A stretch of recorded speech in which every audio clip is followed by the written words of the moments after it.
In this video, we will learn how to find the absolute value of a complex number. So, a complex number is a number that's in the form a plus bi, where I is the imaginary unit. Now, if you want to find the absolute value of an imaginary number, absolute value is the distance from 0. Alright, so for complex numbers, it will be useful to look at a graph. Consider the complex number 3 plus 4i.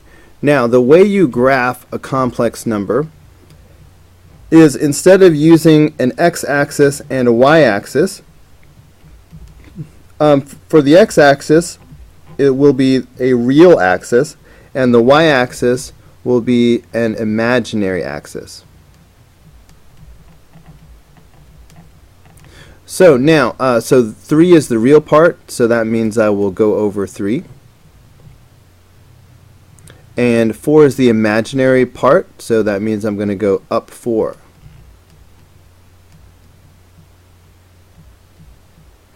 Okay, so that means if I were to graph the number 3 plus 4i, it would be right here.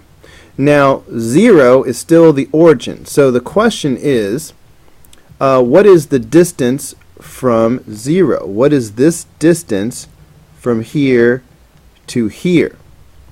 All right, let's go ahead and call that x. That's what we need to find. Well, notice that what we have formed here is a right triangle. We could form a right triangle by going like this. Okay, and so this side of the right triangle is 3, and this side of the right triangle is length 4. So if I want to find the hypotenuse, I could simply do the Pythagorean theorem, and I could go x squared is equal to 3 squared plus 4 squared. And then to get x by itself, I could take the square root. So I could say the square root of 3 squared plus 4 squared.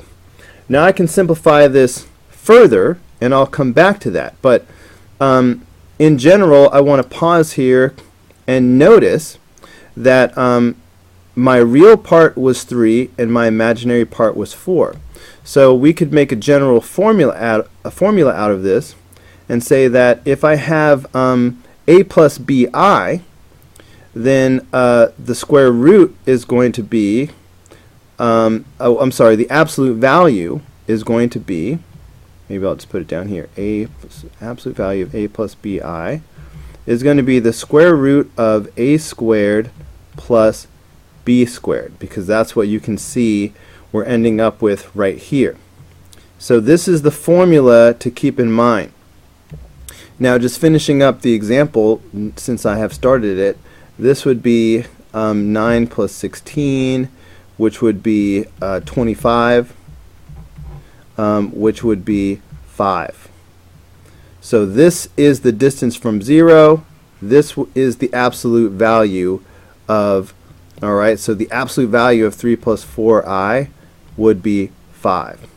So, in general, again, if you want to find the absolute value of a complex number, a plus bi, the absolute value of a plus bi is going to be the square root of a squared plus b squared, because that is the distance from 0 if you looked at it on a graph.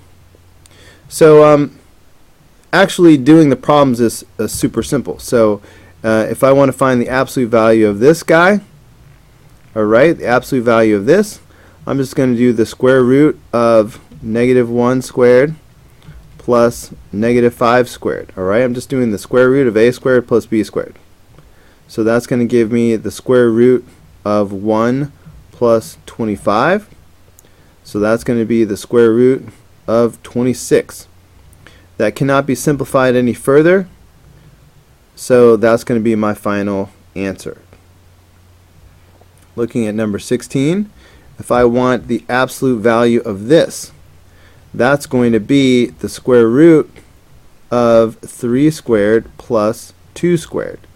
So that's going to be the square root of 9 plus 4, which is the square root of 13. That cannot be simplified any further, so that's going to be the final answer.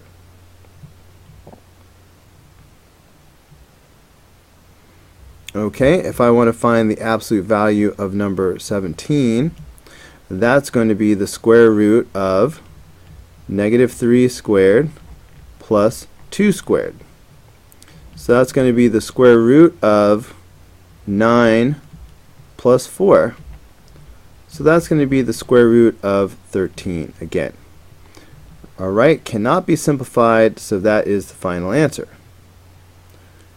Okay, whenever I just see an I or a negative I like to think of it as having a negative 1 right there. Alright, sometimes I draw in the 1 that is understood.